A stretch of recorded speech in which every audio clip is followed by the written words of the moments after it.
А она што следува во продолжение на утринската програма е првиот разговор за ова утро. Јас ви најавив на почетокот на емисијата дека ова утро заедно со нас ќе биде нашата Слободанка и незиниот утрински гостин, професор доктор Андреа Арсовски, специјалист по градна хирургија, кој што ни доаѓа од клиничката болница Аџи Бадем Систина.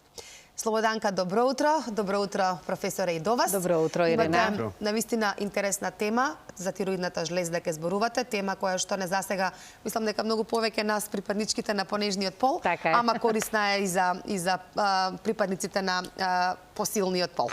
Повелете, ке ве слушам со внимание. Добро утро, Ирина, уште еднаш еве до тебе. Добро утро до сите наши гледачи. Да искористам можноста да ги поздравам и нив сите кои што ова утро не следите и ја гледате веќе темата и на вашите екрани. Ке зборуваме токму за тоа, за операцијата на тироидната жлезда. Ке ви посакам добро утро, докторе, и добре не дојдовте. Ке имаме интересна, како што кажа Ирина, тема, затоа што не засега, со оглед на тоа дека се почесто имаме проблеми со тироидната жлезда. Прво, добро утро и добре не дојдовте. Добро утро и на вас. Се надевам дека убаво ни се гледачи. чувствувате во студиото. Да, секако. Не, тоа ми е драго, за да може убаво да ни тече нели нашиот разговор. Пред да дојдеме до оперативниот зафат, што се вели на тироидната жлезда, на самиот почеток ние ќе направиме еден вовед во неа, или што значи и која е функцијата на тироидната жлезда. Тироидната жлезда е малечка, меѓутоа многу битна. Како пеперуче, така? Како пеперуче, да, со две крилца и еден спој, значи два лобуса и измус, дел кој што ги спојува двата дела. Се наоѓа на предната долна страна на вратот, прилично лесно достапна и за преглед, а за операција не е баш толку едноставна, заради тоа што се наоѓа во еден тесен простор на вратот, каде што има и многу други околни битни структури. Инаку, главната улога на тироидната жлезда, таа е всушност еден вид на командант на целиот метаболизам на човековиот организам. Толку едно мало нешто што го имаме тука. Така, меѓутоа, хормоните што ги лачи се многу битни во регулирање на многу битни метаболни процеси во организмот, така да таа е многу битна незината функција и заради тоа сите тие пореметувања на функцијата доведуваат до сериозни можности за нарушување на работата и на други витални органи. Како што и срцето меѓу другите. Ајде сега тоа ќе го малку поразграничиме и пообјасниме, како што го споменавте, затоа што врши некои нарушувања нели во нашиот метаболизам. Кои се најчестите и кои се оние симптоми кои што ние можеме да ги забележиме токму од оваа тироидна жлезда која ќе започне да ни ги прави тие проблеми. Гледам дека вака, доколку кажеме нешто, имаме некогаш и такихарди, брзо чукање на срцето и така натаму. Велат, проверете тироидната жлезда или чувствуваме замор, немаме доволно енергија. Но вие ќе ни пообјасните подобро. Еве како вовет јас. Зависно од тоа дали се работи за намалување на функцијата или пак незино зголемување, значи и симптомите се разликуваат зависно од тоа какво е пореметувањето на функцијата. Оно што го спомнавте, срцебиење, замор, паѓање на косата, ослабување на аднексите на кожата, на ноктите. Од друга страна може, зависно ако е намалена пак функцијата, да се јави гојазност, да се јави тоа чувство на пореметување на тежината, на дисбалансот на самата хомеостаза на организмот. Меѓутоа, тоа се пореметувања кои што се, да речеме, манифестирани со тој вид на симптоми како резултат на пореметената функција. Меѓутоа, оно што е предмет најчесто и на хируршките заболувања, тоа се туморозните, односно чворовите на тироида, кои што по друга страна може да не даваат никакви симптоми, значи функцијата да биде во граница на нормала, меѓутоа да е пореметена градбата, тоест морфологијата на штитната жлезда. И тие симптоми најчесто се приметуваат, пациентот може да напипа некаков чвор или затоа што е прилично површна, во колку доаѓа до зголемување или формирање на некаков поголем чвор, може и да го примети самиот на огледало.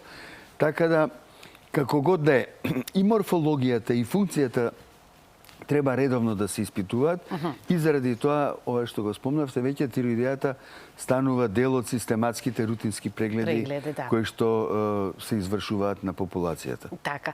Сега ме интересира од ова што го истакнавме и ни го посочивте, дали има влијание годишната возраст за тироидната жлезда и за низината функција?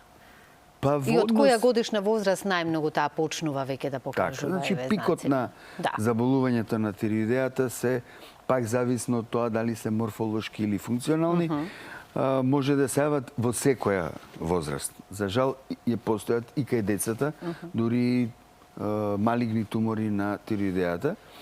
Може да се јавуваат тие пореметувања и до најдлабоката старост, меѓутоа пикот е во оној активен животен период помеѓу 20-та и 40-та година. 40-та, кај дечињата како ги забележуваме, ева, кога веќе ги споменавме првите симптоми? Истите симптоми се јавуваат и кај децата, може да се појави кај помалите дечиња и пореметување во растот и развојот.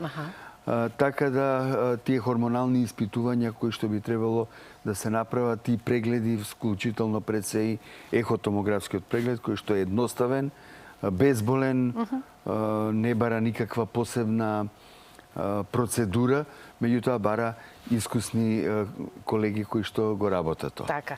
Колку на кој временски период треба да правиме контрола редовна?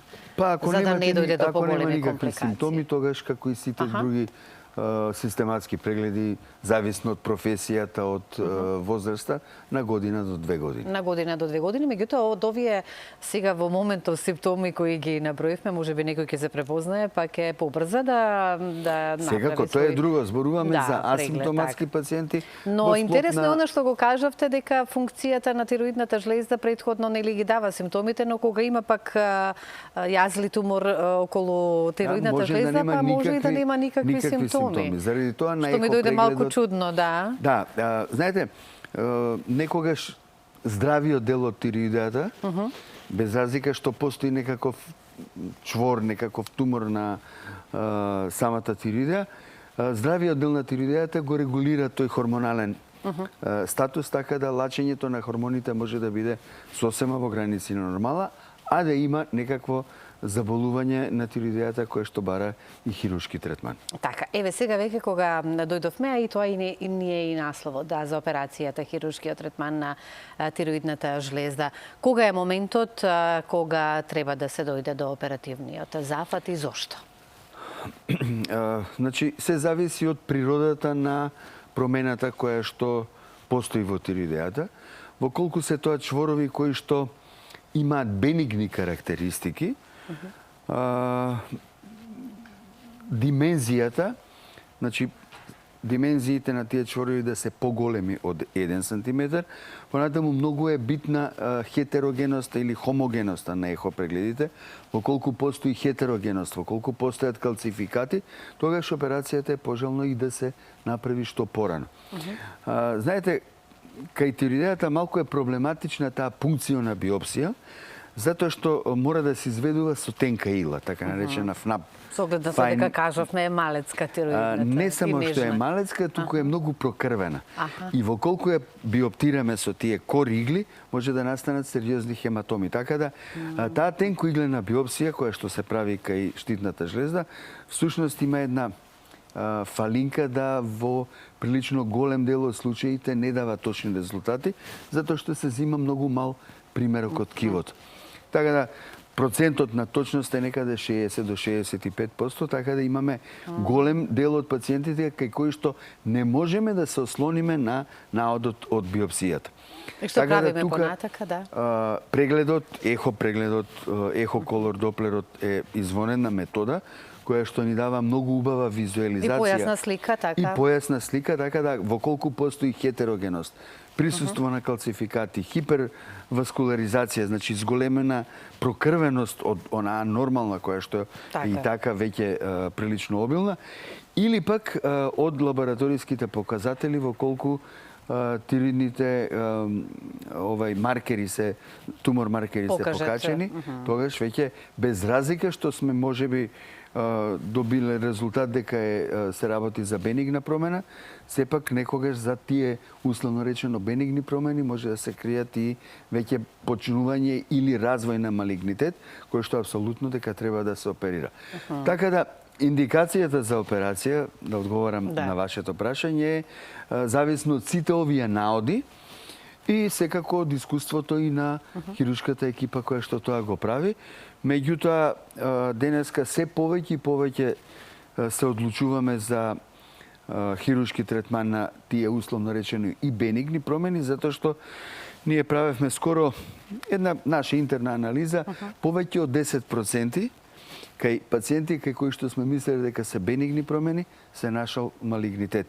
Така да, од друга страна, операциите се прилично безбедни, со современи инструменти и апаратура која што ја користиме, така да компликациите се многу поретки и заради тоа хирургијата се повеќе и повеќе е присутна во лекувањето на заболувањата на штитната жлезда. Што после оперативниот зафат со пациентот? Постоперативниот тек не е проблематичен. Не е така. Значи брзо доаѓа до опоравување, заради тоа што има адрен, ние најчесто ги чуваме пациентите во болница 2 дена, некогаш 1, ретко повеќе од 2 дена. И самото опоравување, значи враќање на работа, на секојдневните активности е многу брзо.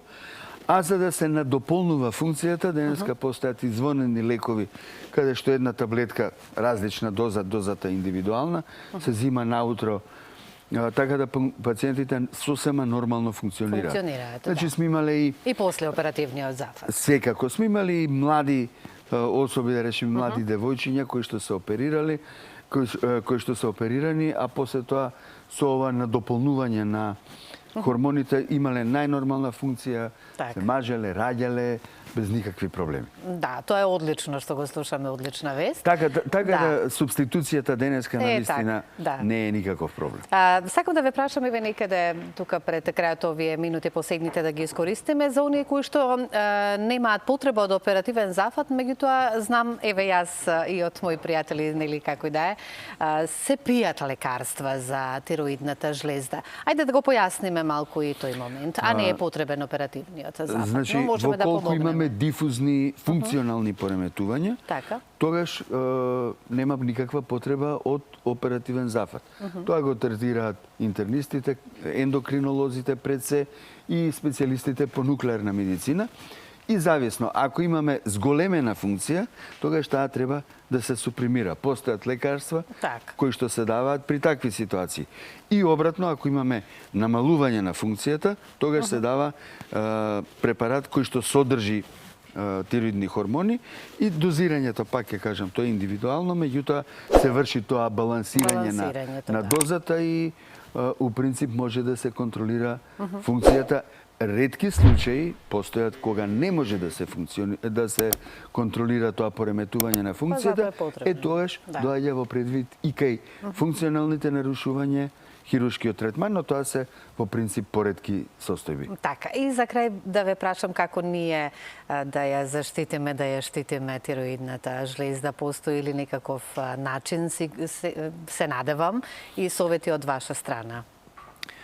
Во принцип, функционалните пореметувања немаме како да ги штитиме, мислам да ги превенираме, меѓутоа треба да ги контролираме, да ја контролираме тироидејата, незината и морфологија и функција, за да се открие во почеток. А оне што можеме да го спречиме, тоа е експонирањето на јонизирачките зрачења, кои што дефинитивно имаат представуваат голем значаен ризик фактор за појава на тироидни карциноми. Така да во зоните на разни нуклеарни хаварии, уште од Втората светска војна, од бомбардирањето на Хирошима и Нагасаки, а веројатно загадениот воздух не знам до толку, меѓутоа осиромашениот ураниум кој што бил присутен во овој регион. Тоа статистиката покажала сигурно. Да, значи тоа се јонизирачките зрачења се докажен ризик фактор за